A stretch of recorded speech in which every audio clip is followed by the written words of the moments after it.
بسم الله الرحمن الرحيم الحمد لله رب العالمين والعاقبة للمتقين وصلوات الله والسلام على نبينا الأمين وعلى آله وأصحابه أجمعين وعلى من تمسك بسنته بإحسان إلى يوم الدين ثم أما بعد فإن خير الكلام كلام الله سبحانه وتعالى وخير الهدى هدى رسول الله صلى الله عليه وعلى آله وسلم وشر الأمور محدثاتها وكل محدثة بدعة وكل بدعة ضلالة وكل ضلالة في النار. From the fundamentals that I mentioned earlier, which are from the Sunnah of Allah subhanahu wa ta'ala, as he mentioned in the Quran, Sunnatullahi fil ladhina khalaw min qabl walan tajida li sunnatillahi tabdila. Allah mentioned the group of people who did wrong and he destroyed them, and he said this is the Sunnah of Allah, to destroy those people. This was the Sunnah of Allah that he used to deal with the people who went before, and you will never find in the Sunnah of Allah any change.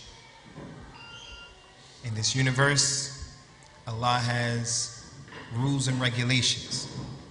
One of the Sunnahs of Allah Azza wa Jal is, as you do, it will be done unto you.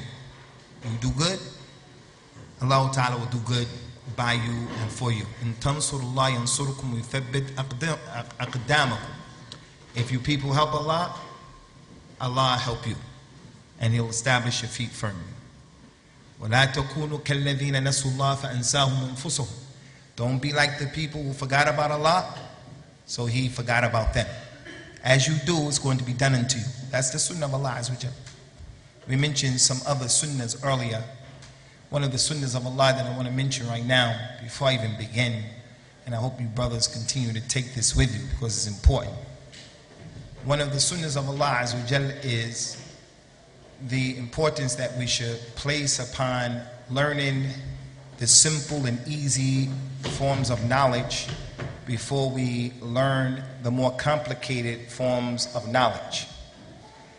People have to learn the basics of the religion before you engage in learning the higher aspects of Al-Islam, learning the Arabic language, learning how to read the Quran properly, how to memorize the Quran, learning the ABCs of Al-Islam before you go and engage in learning sciences like Usul al-Fiqh that are a bit more complicated. You're in the madhab, you have to learn the books of the madhab that are simplistic, easy to understand before you learn the more difficult books of the madhab. That's a Sunnah of Allah Azza wa Jal. And that's why we've been commanded in the Quran to take our religion from what Allah described as the Rabbaniyin, those scholars who are Rabbani. The scholar who's a Rabbani, he's the scholar who teaches the people the simple knowledge before he teaches them the big knowledge. That was what Imam Bukhari said. And Imam Bukhari, he said that. So with that, I want to bring something to your attention before I even begin my talk, inshallah. Is an incident that transpired with the Prophet ﷺ, collected in the Sunan of Imam Abu Dawood. Rasulullah was on a trip with his companions. They were on a journey and it was hot.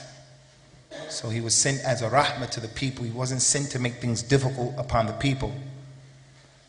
So it was midday and he decided to take a rest for himself, but especially for his followers. The sun was beating them in the head.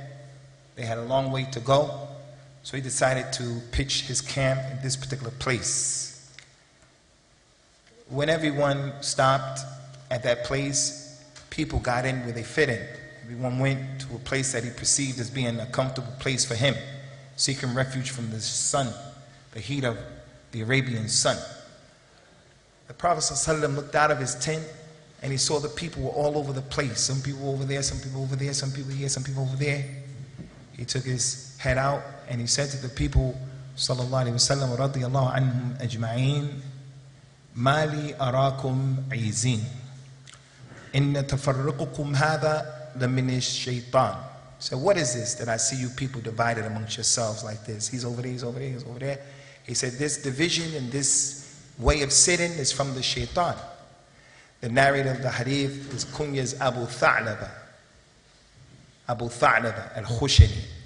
He said, after we heard that statement from the Prophet ﷺ, the companions, we never came together in a place where he spoke, except that we all came together and we came close.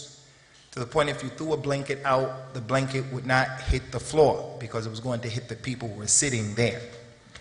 So I bring that to your attention, Ikhwani, because this is from the etiquettes of Muslims coming together. From the etiquettes of Muslims coming together. Muslim men, when we come to the masjid, when we come to an auditorium, when we go to a lecture, not here only, any and everywhere in the dunya, from the etiquettes that the Prophet taught his companions, sallallahu alaihi wasallam, radiyallahu anhu ajma'een, basic, simple issue of coming together.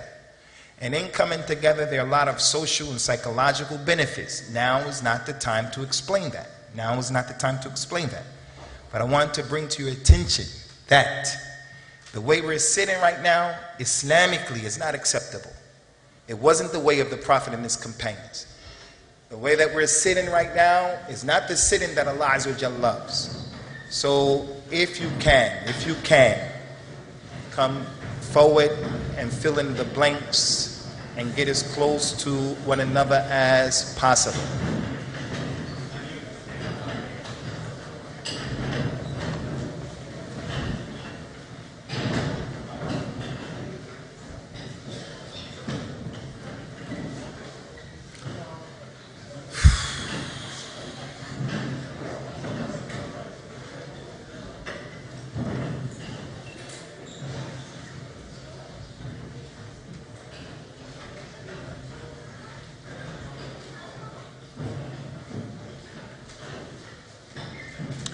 Before I begin, I just want to make two very quick points. Some of you may be aware of the program, the unjust, problematic program that they call Dispatches, in which they took the words of many of the speakers out of context, and they showed people making statements, and they were out of context, and they made a lot of problems. I was one of the victims of the program. The security forces of this country, they're looking at me. They're trying to figure out, am I a radical? They know that I'm not a radical. They know that I'm not an extremist, inshallah. But the devils from amongst them, because there are people with devils from amongst them, if they're here, they may say, you see the control that he has over them? He controlled them and he made them move from there and they came forward. This man is dangerous. We just want to set the record straight. The reason why the people moved here today is because they believe in Allah in the last day. If they hear that Allah subhanahu wa ta'ala says something in the Quran, they believe in it. If the person brings the evidence and the proof. And if the person brings the proof that the Prophet of Islam sallallahu alaihi wasallam did a particular thing and his companions followed suit, then the Muslim who's worth his weight in salt, he's going to try to imitate that and emulate it to the best of his ability, as we mentioned earlier. What I prohibited you to do, leave it all alone. And what I commanded you to do as much of it as you possibly can. We did this because we had the ability to do it. It required something. It required a little bit of effort. You made that effort. But wallahi, ikhwani, you'll get your reward with Allah Azza wa Jal Yawmul Qiyamah. So that's why the people moved, not because of Abu Sama. Second thing I want to mention, and the last thing, and I'll get on with the show, inshallah. Don't be of those people who, when the Quran and the Sunnah comes to you, you're one of those people and say, I got my own opinion. You're not going to make me move. Who do you think you are? Someone brings you something from the Quran and the Sunnah. You may fall short of the mark. I may fall short of the mark. But you should be honest and just say that. I'm falling short of the mark. Make dua for me. But don't doubt what Allah has revealed. Don't doubt what the Prophet brought. That in it is benefit for us, whether you realize it or not. And that's the difference between the companions and us. The Prophet was praying, sallallahu alaihi wasallam, with his shoes on, which he usually did. He usually prayed with his shoes on. The companions saw him take his shoes off, And without asking why, without knowing why, they also took their shoes off. After the salah, he looked and he saw that their shoes were off. He said, why did you people take your shoes off? They said, we saw you doing it, so we did it. He said, while I was praying, Jibril came to me and told me that I had najasa on my shoes, so I took it off. From the benefits of that hadith is it goes to show how the companions, they didn't have to know the wisdom or the reason behind why to do this or why to do that. They used to follow him tenaciously. They used to hold on to his sunnah with their molars. They weren't lackadaisical in this regard. It's just the sunnah. They weren't like that. And as a result of that, they were poor. They didn't have a lot of resources. And yet their dawah reached France and Spain, and it spread all over the world. Now we have a lot of money collectively. We have a lot of money, a lot of resources, but we can't even make an Islamic school. We can't even make a masjid that is everyone's on the same page, and we can't be a force to be reckoned with in the different cities where we are. We're so divided. And it's not because the Muslims are bad. One of the main reasons is because we have a different level of commitment that the companions had. Radiallahu anhum. So the Islam that Allah is going to accept from all of us, Yawm al-Qiyamah. Look beyond my color, look beyond who you think I am, what group I'm with, look beyond that. The Islam that Allah is going to accept from each and every person here, revert, the one who was raised in Islam, is the Islam that emulates and imitates the Islam that those companions were upon. The Islam of the companions. Allah is going to ask you about that Islam. My topic now, Ikhwani, is the topic in regards to knowing Allah, who is your Lord. And that's the topic of seeing Allah, seeing Allah. And this is the topic that one of the great Hanafi scholars of Islam, his name is Ibn Abil Izz, he's Hanafi. He explained the Aqidah book, Aqidah al-Tahawiyah. And Imam al-Tahawi was also Hanafi from Ahlul Hadith. The next man who came and explained the Aqidah of Al-Imam al-Tahawiyah is Al-Imam Ibn Abi Izz. When he came to this issue of believing and seeing Allah, he mentioned in his book, هذه المسألة من أشرف مسائل أصول الدين وأجلها.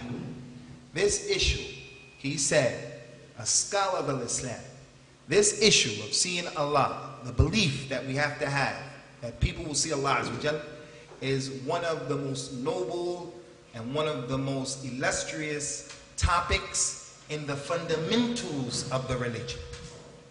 From the fundamentals of the religion.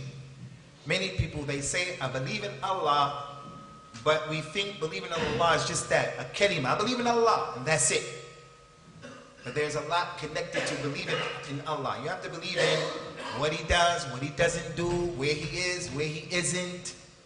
What our brother and our companion and our colleague put forth before us, Abu Imran. You have to believe in the names and the attributes of Allah a particular way. He's not born. He doesn't have children. He's not a human being. He has characteristics, unlike the characteristics of the humans and the creation and so forth and so on. It's not enough just to say, I believe in Allah. Because the people of Quraysh, they used to believe in Allah. The Prophet's father, sallallahu alaihi wasallam, his name was Abdullah. Before Rasulullah was created, his father's name was Abdullah. There were other people in the Arabian Peninsula, they had that name, Abdullah. Allah mentioned their statement in the Quran when they were asked about the idols at the Kaaba, why did they have them? And they said that they had those idols, ma yuqarribuna ila Allah illa zulfa. We have these idols because they get us close to Allah. They believed in Allah. But they believed in Allah the wrong way.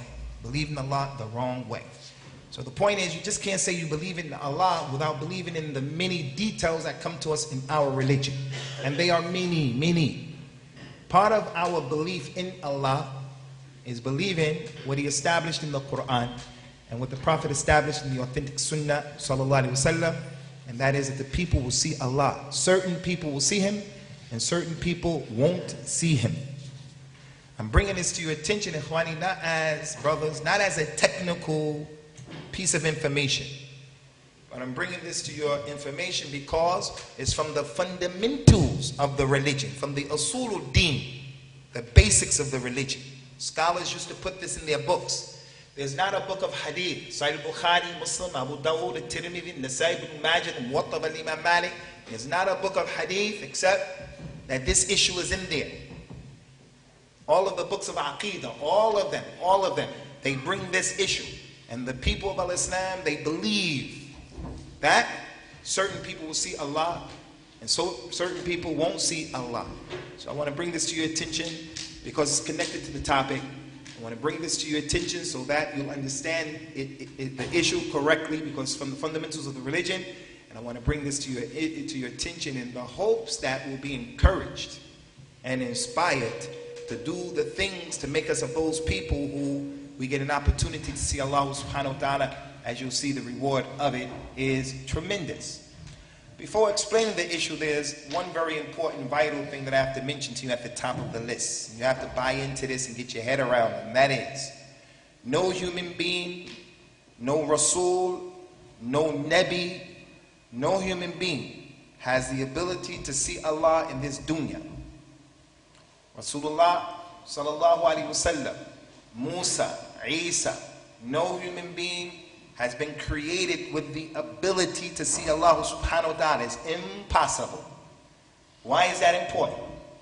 That's important because when the Dajjal comes, he's going to claim that he is Allah.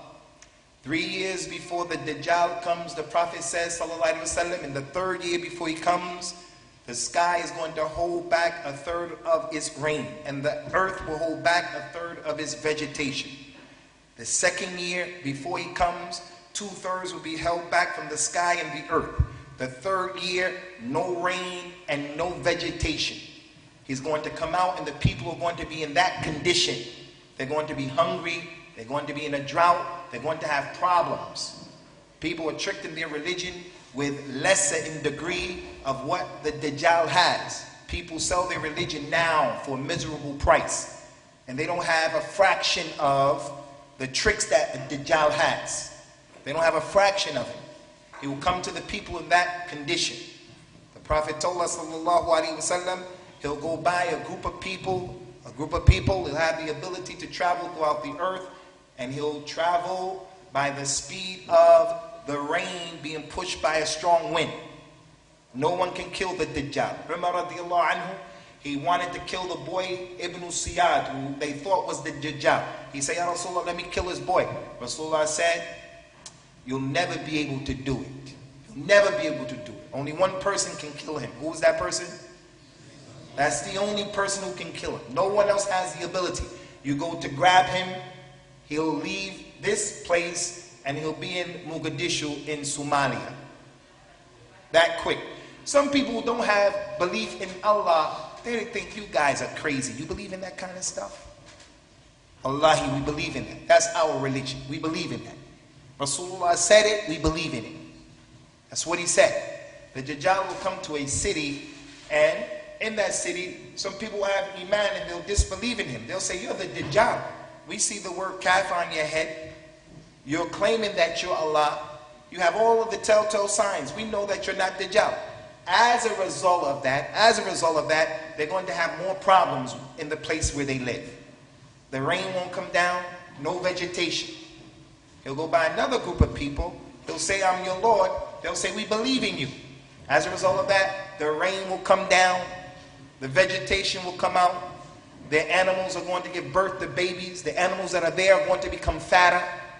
It's a fitna. Shubahat, a fitna. So he told everyone here, if the Dajjal comes, don't go to listen to him and to see and be inquisitive. Go the other way. Because a man would think his religion is strong, but he goes to the Dajjal, and the Dajjal will change your religion. He will come to a man who has some doubt. Is he Allah? Is he not Allah? He'll say, if I bring your mother and father alive, will you believe that I'm the Dajjal, that I'm Allah? His mother was dead for 15 years, 20 years. He was close to his mother. He missed his mother, missed his father. The Dajjal would turn into his mother and his father, and they will come to the boy and say, son, Ya bunayya ittabi'hu innahu rabbuk. Follow him because he's your Lord. And people will follow them. The Prophet said that his Jannah, with him is the Jannah and the Nar. His Jannah, his reality is his fire, and his Nar, the reality of it is the Jannah. You can't tell. So the point of all of that is, Ad-Dajjal, anyone who comes and he says he's Allah, one of the signs that you know he's a liar is this issue. And that is, in this Hayatud Dunya, you cannot see Allah. You don't have the ability to see Allah. Isa ibn Maryam was seen. Rasulullah sallallahu alaihi wasallam was seen. Ali ibn Abi Talib was seen. Ad-Dajjal will be seen. And therefore you know that's the biggest dalil proof that he is a kadhab. He's a liar. Musa salawatullahi wassalamu alayhi is one of the major prophets and messengers in Islam. One of the 5 major messengers. They're called the Ulul Azm, the main prophets. وَاصْبِرْ كَمَا صَبَرَ أُولُو الْعَزْمِ مِنَ الرُّسُلِ. Be patient, Ya Muhammad, how the major prophets were patient. Nuh, Noah, Ibrahim, Musa, Isa, Muhammad. They are the 5 major prophets who are mentioned over and over, and their stories in detail in the Quran. Musa is known as the Kaleem of Allah. We have to believe that Allah speaks, and He spoke to Musa. وَكَلَّمَ اللَّهُ مُوسَى تَكْلِيمًا. Allah spoke to Musa. We believe in that. He was strong. He was very strong physically. He punched the man from the Egyptians with one blow. Not only did he knock him out, but he killed him. He slew him right there. Musa hit the rock with his staff. He put a dent in the rock. The angel of death came to Musa to take his life in the form of a man. Musa punched him in his eye and knocked his eye out. Musa was strong. All of those hadith, Bukhari and Muslim. Musa, when he went to the mountain, he asked Allah subhanahu wa ta'ala, as Allah said in the Quran, وَلَمَّا جَاءَ مُوسَى لِمِيقَاتِنَا كَلَّمَهُ وَكَلَّمَهُ رَبُّهُ قَالَ رَبِّ أَرِنِي أَنظُرْ إِلَيْكَ قَالَ لَن تَرَانِي وَلَكِنْ انظُرْ إِلَى الْجَبَلِ إِنِ اسْتَقَرَّ مَكَانَهُ فَسَوْفَ تَرَانِي. And remember when Musa came to our meeting place and your Lord spoke to him. Musa said, oh my, give me the ability to look at you. Allah said, you will never be able to see me. But look at the mountain. If the mountain remains in its place, then you'll be able to see me. فَلَمَّا تَجَلَّى رَبُّهُ لِلْجَبَلِ جَعَلَهُ دَكَّ وَسَائِقَ مُوسَى. When Allah manifested himself to the mountain, he made the mountain crumble. Allah manifested something of his light to the mountain. It crumbled and rent asunder and it became dust. And as a result of that, Musa fell unconscious because he couldn't handle it. The Prophet said the first person who will be raised up Yawm al-Qiyamah, the angel will blow the horn. Everyone will lose consciousness. Everyone who's living at that time. Malaika, everyone. And then he'll blow the horn again. Rasulullah said, I will be the first one who will wake up to come out of that situation. And when I come through, I'll see Musa standing there holding on to the throne of Allah. And I don't know, was he awakened before me or was he exempted because of what happened on that day? The Prophet said, sallallahu alaihi wasallam, Allah manifested, he did his finger like this, to the mountain, the tip of his pinky, the tip of the pinky, the tip, this part. And Rasulullah went like that. In believing in Allah, Allah has hands, Allah has fingers, but his hands, his fingers, not like the creation. You can't have a problem with that. That's what the hadith said. We don't know how it is.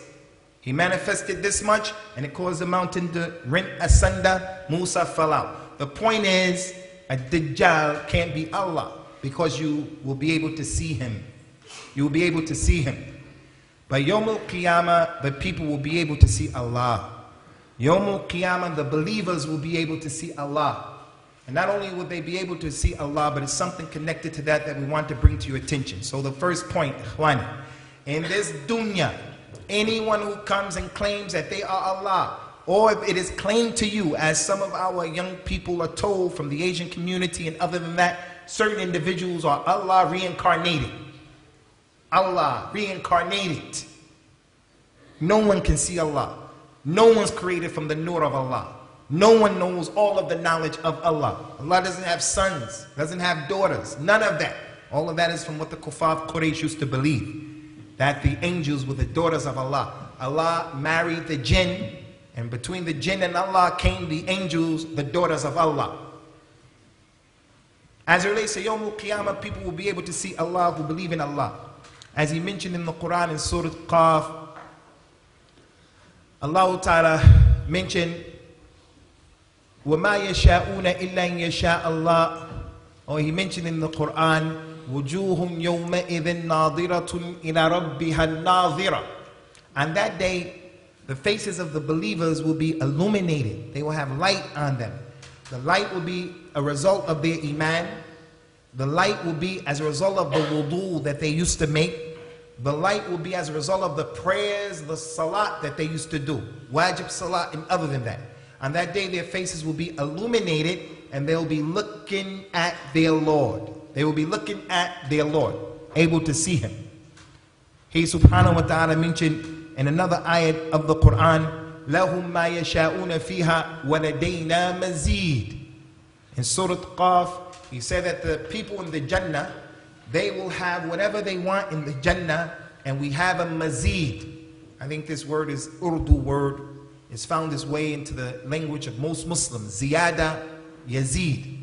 They will get whatever they want in the Jannah, and we also have a mazid, which means an addition. Whatever they want in Jannah, they'll get it, and they'll get something in addition to that. Ali ibn Abi Talib, Anas ibn Malik, Abdullah ibn Mas'ud, they said that this addition is the ability to see Allah subhanahu wa ta'ala Yawm al-Qiyamah. Another ayat from Surah Yunus.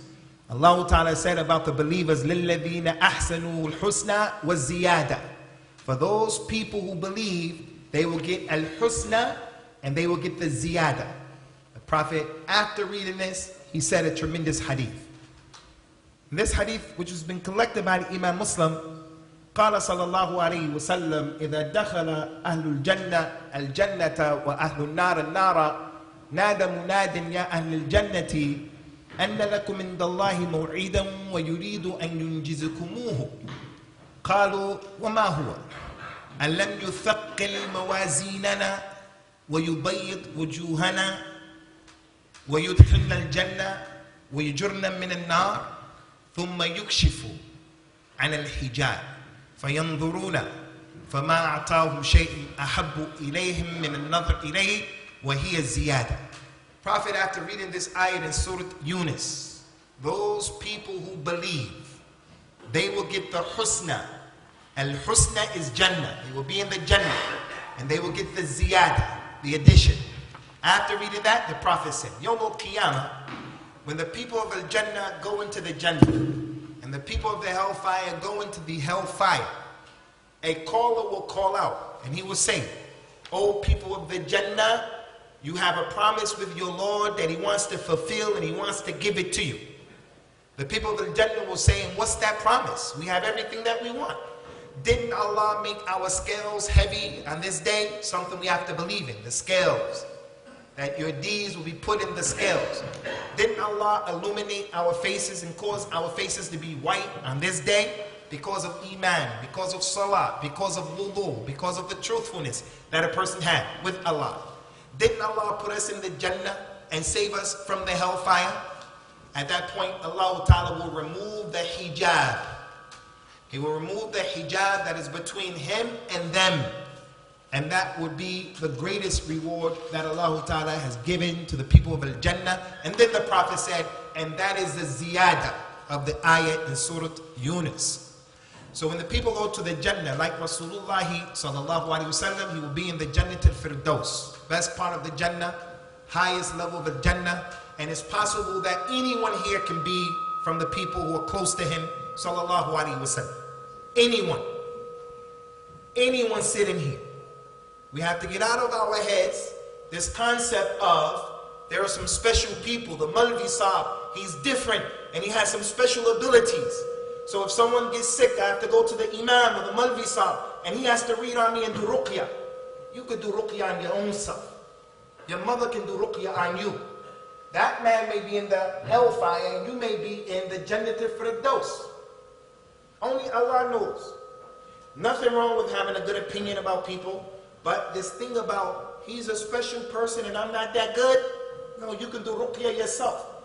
He told us, sallallahu alayhi wa sallam, Ana wa kafir yatim kahatini fil jannah.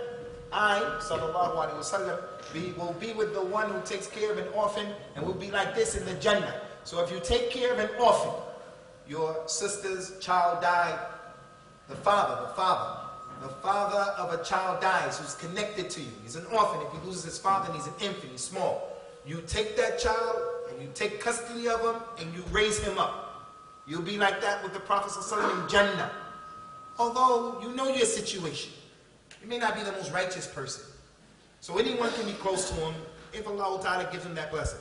The point here is that Rasulullah sallallahu alaihi wasallam, he'll get all of those things in Jannah. And yet, the greatest reward of a Jannah, the greatest reward is when Allah Ta'ala removes the hijab, the partition, the curtain that exists between him and his creation. That's the greatest reward of a Jannah. I have to take a few minutes out, Ikhwani, and share with you some information about this hijab.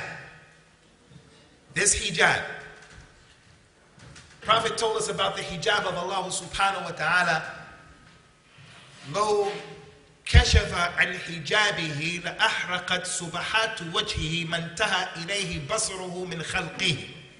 If Allah were to remove the hijab that exists between him and his creation, the countenance and the splendor of his face, it would destroy and annihilate everything that his eyes can see. The sight of Allah is infinite. Allah sees everything. He sees the black ant crawling down the black rock in the middle of a black cave. He sees it and he hears it. Because he sees and he hears in a way that fits his majesty. Therefore, if he can see that ant, he can hear and he can see when we're making ghiba. He can see and he can hear when a person is carrying on illicit relationships. You may go and you may buy the liquor from the non-Muslim liquor store because the guy there, he doesn't know you. Allah sees, although the people don't see. Allah sees and hears everything. So for as far as his sight goes, if he were to remove that hijab, everything where he can see will be destroyed and annihilated. So the hijab of Allah is a rahmah to us. That's part of what we have to believe. That's what the Prophet says, Sahih Muslim. That if he were to remove the hijab, then everything will be burnt up in this dunya. The dunya doesn't have the ability to carry the weight of Allah subhanahu wa ta'ala's, the splendor of the countenance of his face. Doesn't have the ability. Allah never spoke to a human being except behind that hijab. He said in the Quran, وَمَا كَانَ لِبَشَرٍ أَن يُكَلِّمَهُ اللَّهُ إِلَّا وَحْيًا أَوْ مِنْ وَرَاءِ hijab. It is not acceptable. It is not possible for Allah to speak to any human being except through revelation and from behind a hijab, except one person. 50 pounds for the person who knows that one person. Who was the one person that Allah Ta'ala spoke to and there was no hijab between him and Allah? Who knows? No one, Ummatul Islam, not a single person. I can't blame you. I can't blame you. If you don't know, don't guess. That's our religion. If you don't know, say Allahu Alam. There's nothing wrong with that. The problem is when people don't know and they start guessing and talking. There's a companion, his name is Jabir ibn Abdullah. He's one of the 6 companions who narrated the majority of the hadith. Abu Huraira, Abdullah ibn Umar, Abdullah ibn Abbas, Abdullah ibn Zubair, Abdullah ibn Amr ibn al-As, Aisha, Jabir ibn Abdullah. He was walking one day and he was sad. Rasulullah said, "What's the matter, Jabir?" He said, "Ya Rasulullah, my father was killed. He was killed in the battle of Uhud. He got the shahada. He became a person who was shaheed."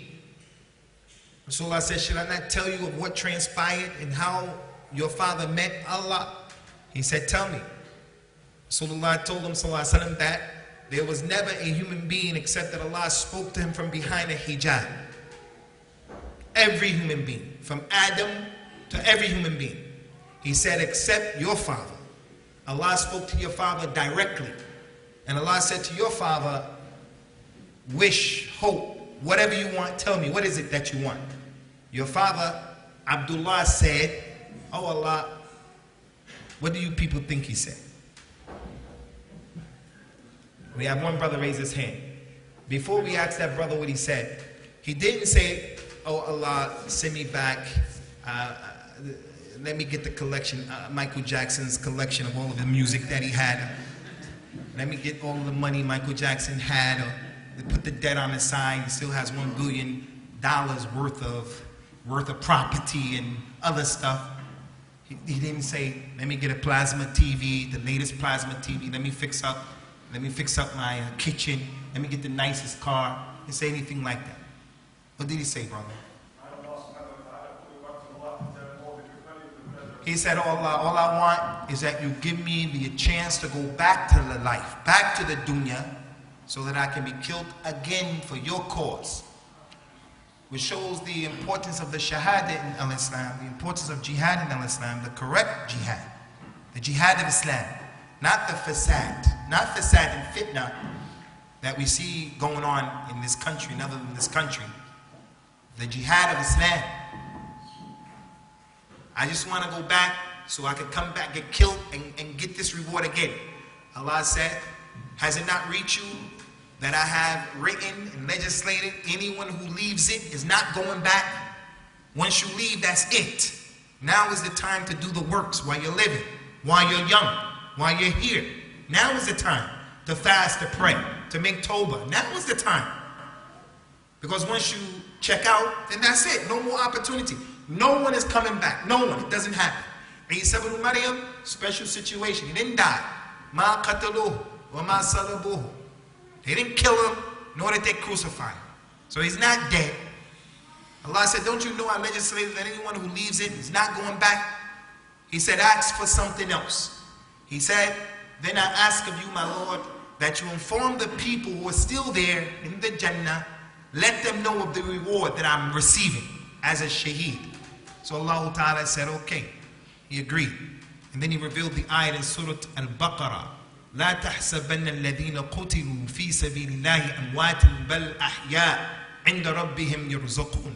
عند ربهم يرزقون. Don't think and don't see and don't consider those people who were killed in the cause of Allah. Don't see them as being dead. They are living and they're being provided for by their Lord. They're living in the barzakh. They're living in the barzakh. You're not living the life where you can go and make dua to them or to Rasulullah sallallahu alaihi wasallam, but they live in a special life that Allah knows. So that's the hijab, ikhwani, that exists between the human beings and between Allah. When you die and you stand before Allah, you still won't get to see Him, but that hijab is an issue. The Prophet says sallallahu alaihi wasallam, "Ma minkum min ahadin illa sayukallimuhu rabbuhu yawm al-qiyamati laysa baynahu wa baynahu turjuman." There's not a single one from amongst you except that you're going to stand and you're going to talk directly to your Lord. He's going to speak to you. And there won't be any translator for you and Him. And there won't be any hijab. Won't be any hijab. You won't be able to hide behind anything. You won't be able to go anywhere. As a matter of fact, there's a plane that people will speak to Allah on, and that plane is called the plane of Yawm al-Qiyamah. It's a flat plane, no mountains, nowhere to run, nowhere to hide. That's the hijab. Back to our issue, ikhwani. Allah never, ever, ever removed the hijab where someone saw him in the dunya. But in the hereafter, the hijab will be removed, and it's going to be the greatest blessing that the people saw. It's the greatest ni'mah for the people in the Jannah. But for the non-Muslims, the one who died as a munafiq, the one who died on other than al-Islam, apostated, left the religion, he made shirk with Allah and he died on shirk. He said he believed in Allah. He said that. But he believed and he thought that Ghulam Ahmed, Mirza Ghulam Ahmed, he thought he was Allah reincarnated. He dies. He didn't die on Islam. Qadiani, he didn't die on Islam. The person with knowledge, he believes that Aisha, she committed zina. He believes that Ali, Allah reincarnated, Abu Bakr, Umar, Uthman, all of the companions apostated. he knows what that means, and he dies believing that, he won't see Allah Azza wa Jalla Yawm al-Qiyamah, because those beliefs run counter to the Quran and the Sunnah. They're not true. They're a rejection of the Quran and the Sunnah. So those people who die as non-Muslims, they won't see Allah. As Allah Ta'ala mentioned in the Quran, كَلَّا بَلْ رَانَ عَلَى قُلُوبِهِمْ مَا كَانُوا يَكْسِبُونَ كَلَّا إِنَّهُمْ عَنْ رَبِّهِمْ يَوْمَئِذٍ لَمَحْجُوبُونَ.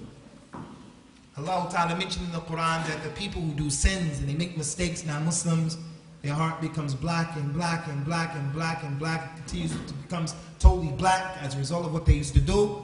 And verily, Yawm al-Qiyamah, on that day, they're going to have a hijab between them and Allah. They won't get the chance to see Allah Yawm al-Qiyamah. And this brings us to the other issue. The time is flying. Another issue, Ikhwani, one thing that we reject and we don't accept, and I see a lot of Asian brothers in the audience, and these things have crept into the culture and the Islam of the Asians. A lot of times, our forefathers have an effect and they make an impact on the way we practice Islam. People in Africa, where I come from, our forefathers used to worship all kind of nonsense. You go to different parts of Africa, you'll find the residuals of what my forefathers used to do in the practice of some of the Africans in Mali, Senegal, other than that. Asians, forefathers were from India. We have a lot of things, residuals. Not everybody, but it happens. Anyway, the point that I want to make is going overboard in people is not acceptable. Like going overboard with the Prophet ﷺ. There's an issue of whether or not the Messenger of Allah saw Allah or not. There are some indications that show that he did see Allah. There are indications that he did see Allah, but we have to understand those indications in light of the totality of the Quran and the Sunnah. And what was collected by Imam Muslim, our mother Aisha radiallahu anha, she's from the awliya of Allah, she will be in the best part of Jannah with her husband, the Rasul of al-Islam, sallallahu alaihi wasallam, no doubt. She was sitting there with one of her students from the Tabi'een, his name is Masruq, from the tremendous scholars of the Tabi'een. And she said to him, whoever claims that Muhammad saw his Lord, he has made a big lie.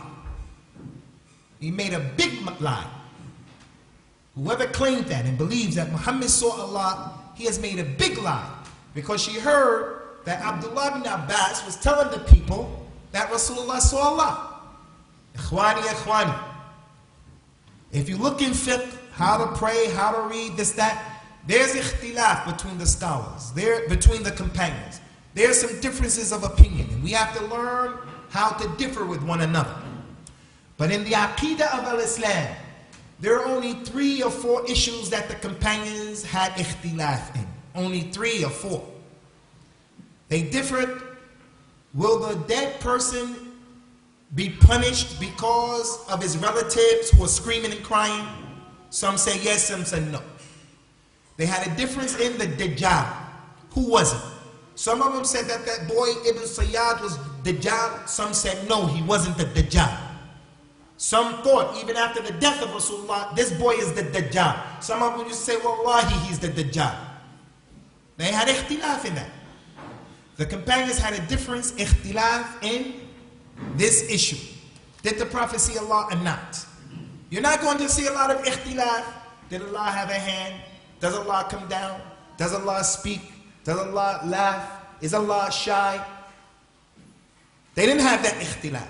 These 3 issues, 3 or 4 issues, and that's it in Aqidah.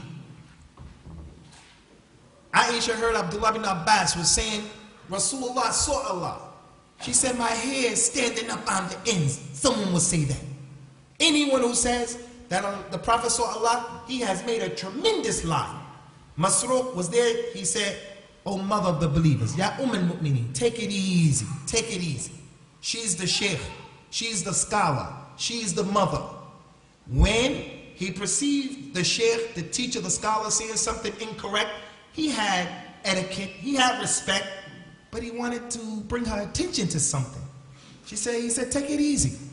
Allah said in the Quran, وَلَقَدْ رَآهُ بِالْأُفُقِ الْمُبِينِ.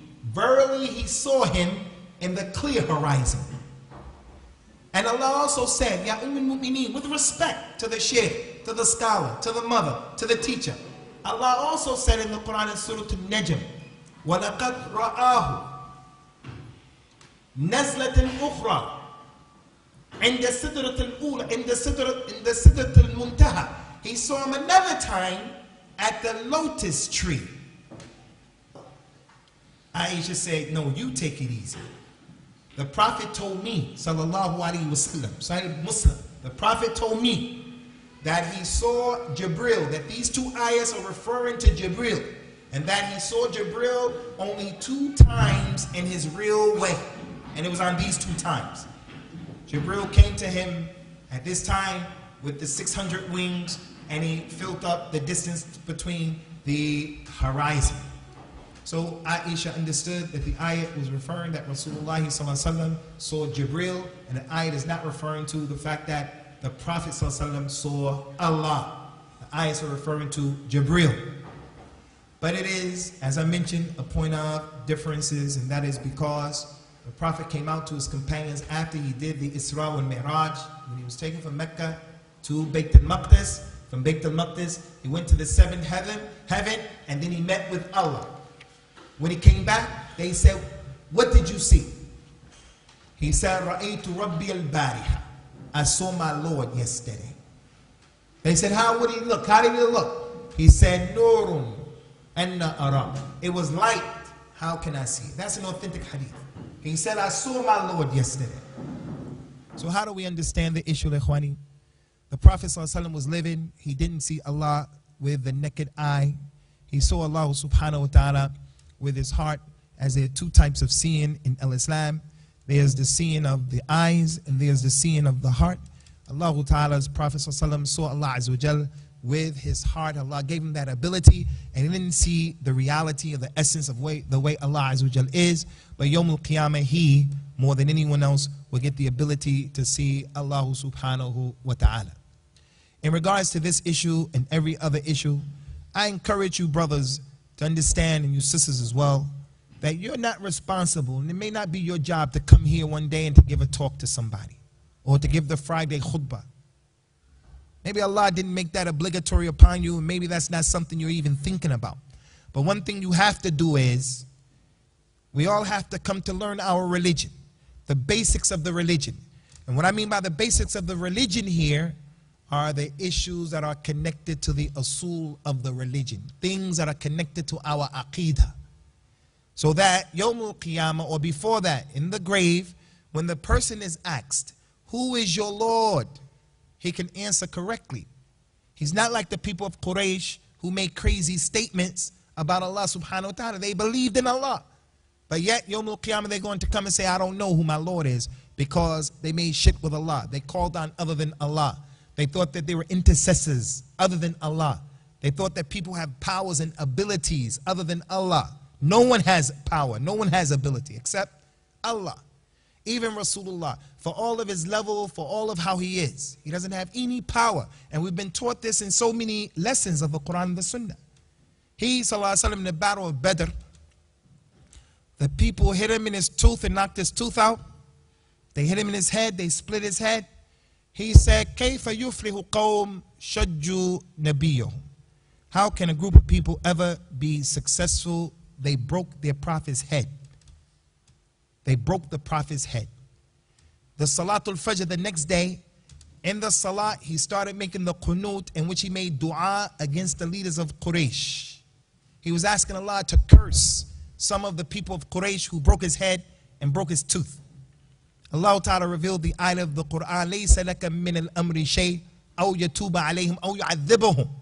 You don't have anything to do with it, Muhammad, whether Allah forgives them or Allah guides them or punishes them. You don't have anything to do with it. Those people that he was making dua against, Allah guided those 4 men to al-Islam, and they became companions. They became companions. So if the Prophet ﷺ, concerning his own situation, he doesn't know who's going to become a Muslim if Allah doesn't tell him. So why do we go overboard, attribute to him what he doesn't deserve? Sallallahu alayhi wa ala alihi wa sallam. Laysa alayka hudahum, walakin Allah yahdi man yasha. You can't guide those who you want to guide, Ya Muhammad, but Allah guides those who He wills to guide. That ayah was revealed because of his uncle, Abu Talib. Rasulullah couldn't guide his uncle to Islam. He didn't have the ability. And he's the closest man to him and helped him out a lot. So it's not acceptable, Ikhwani, for a person to claim that he's a Muslim and to remain ignorant about the fundamentals of the religion that go against. We have ideas that go against the fundamental principles of our religion and the aqidah of the theology and the aqidah of al-Islam, the ideology of what the Quran and the Sunnah has established. So I encourage you, encourage the women, encourage your children.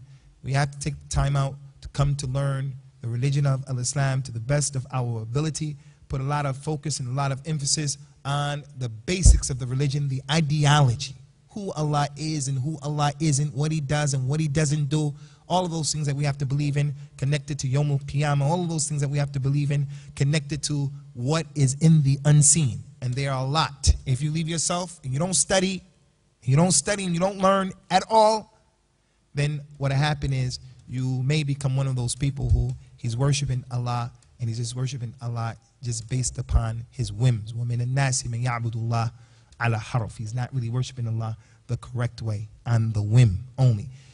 The Dajjal comes to him and finds it easy to blow him off of the Sirat al-Mustaqim. The Dajjal comes to him and he doesn't know.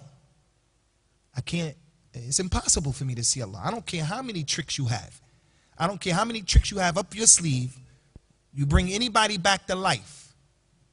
I know you can't be Allah, because Allah can't be seen in this hayat of the dunya. This is my reminder and what I wanted to present here to you brothers and sisters here today. And we ask Allah subhanahu wa ta'ala to accept it from us and from you, to put it in the mizan of the hasanat of all of you, as well as the brothers who have organized this particular seminar. And we call you and encourage you brothers here in this area and other than this area to continue to support the brothers at the Nasiha program, this foundation, as well as the other local messages that are calling the people to the importance of coming to learn the unadulterated sunnah and way of understanding and practicing the religion of al-Islam. أقول قولي هذا واستغفر الله لي ولكم.